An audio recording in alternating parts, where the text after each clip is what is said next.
છે ત્યારે આ કામ થતું હોય છે. કાકર તમારું પડોશનું ગામ અને કાકરમાં મુખ્યમંત્રી આવ્યા અને આપણા વાદી પરિવારોનો આ વસવાટ સરપંચ સાહેબ અહીંયા બેઠા છે અને ત્યાં સરસ મજાનું આખું કામ થયું.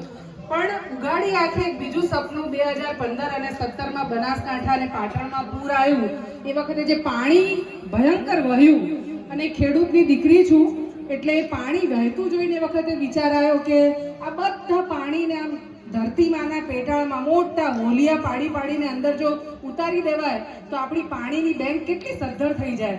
પેલું ગામે ગામ ફરીએ પૂછીએ કેટલા ફૂટે પાણી તો કે બેન 30-35 વર્ષ પહેલા કુવાથી ખેતી કરતા હતા, અત્યારે 800 અને 1000 1200 ધાનેરા અને ડીસાના કેટલાય ગામો એવા છે કે જ્યાં તળમાં પાણી જ નથી રહ્યા. એટલે ચિંતા થઈ કે હવે શું કરી શકાય અને એ વખતે એક સપનું જોયું કે ભાઈ બનાસકાંઠાને પાણીદાર બનાવવો છે ને હરિયાળો બનાવવો છે. અને આનંદ સાથે કહી શકું કે એક સંકલ્પ કર્યો અને માતાજીની કૃપા થતી હોય છે. આજે જોગણીમાંનો આ પ્રતિષ્ઠા મહોત્સવ છે જ્યાં પણ આપણા દેવ દેવીઓનું આદ્ય સ્થાપન આપણે બધા કરીએ છીએ તેની કૃપા આપણી ઉપર થતી હોય છે. અને કૃપામાં ભગવાનને એટલું જ કીધું હતું કે જો આ સંકલ્પ અમારા માટે નથી, સમગ્ર જીવ સૃષ્ટિ માટે છે, માણસો માટે માત્ર માણસો માટે પણ નથી.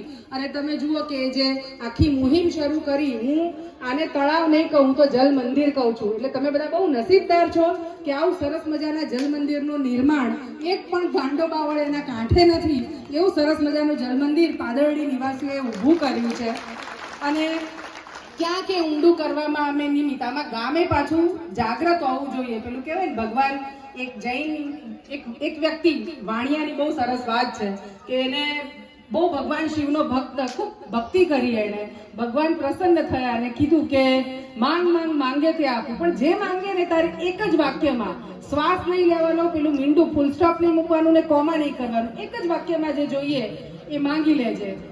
હોશિયાર હતો એટલે એને માંગ્યું કે ભગવાન મને મારા ગામની વચ્ચોવચ 7 માળની હવેલી, એમાં મારા 3જા નંબરના દીકરાની વહુને સોનાની ગોળીમાં દહીં વલોવતી હું સોનાના હિંચકા ઉપર બેસીને મારા પૌત્ર સાથે જોઉં.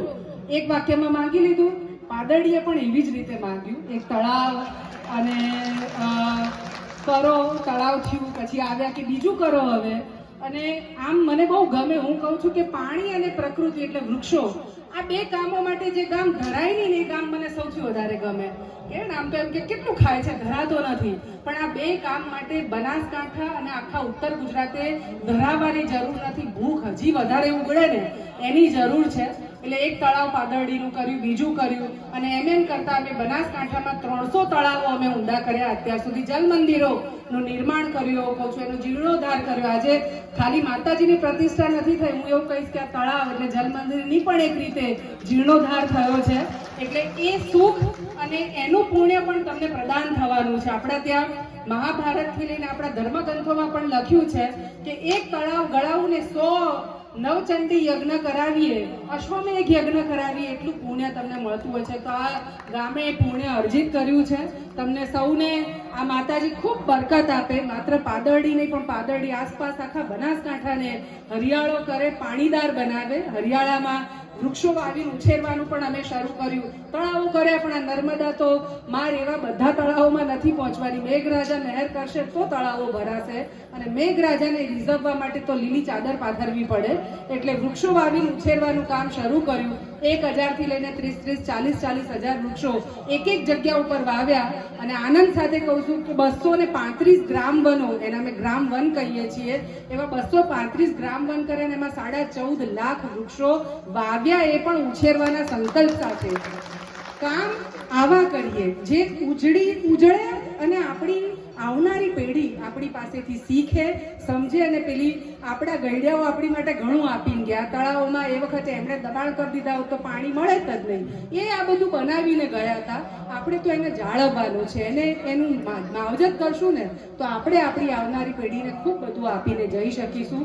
તમે સૌએ આ પ્રતિષ્ઠા મહોત્સવમાં આમંત્રણ આપ્યું આવવાનું, અને નિમિત્ત કદાચ આ હશે જ મારું આવવાનું. દરેક કામ લખ્યું હોય છે ને જેના સહભાગી થઈ શકે, તો કદાચ મારું પણ અહીંયા આવવાનું લખ્યું હતું એટલે આ નિમિત્તે આવવાનું. આવવાનું થયું. આપણા કામોમાં મદદ કરતા બનાસકાંઠાના વાતરીઓ નથી, તેમ છતાં બનાસકાંઠા માટે અપાર પ્રેમ રાખી વૃક્ષો વાવવામાં, તળાવો કરવામાં, ગરીબ પરિવારોના ઘરો બાંધવામાં જે મદદ કરે એવા અનેકોમાંથી આજે 2-3 લોકો મારી સાથે પણ છે.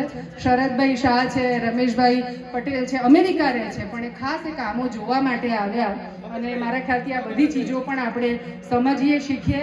તમારા સૌની લાગણી અને પ્રેમ એને માથે ચડાવું છું અને માતાજીને પ્રાર્થના કે અનેક કામો, 1000 તળાવ કરવાનો સંકલ્પ છે ને 1 કરોડ વૃક્ષો વાવવાનો સંકલ્પ છે, માં તું એ પૂરો કરાવજે એવી પ્રાર્થના કરું છું. અને આમાં બોટે ફરશે, બીજું ઘણું થશે, આપણે કરશું સાથે મળીને. ખૂબ ખૂબ આભાર.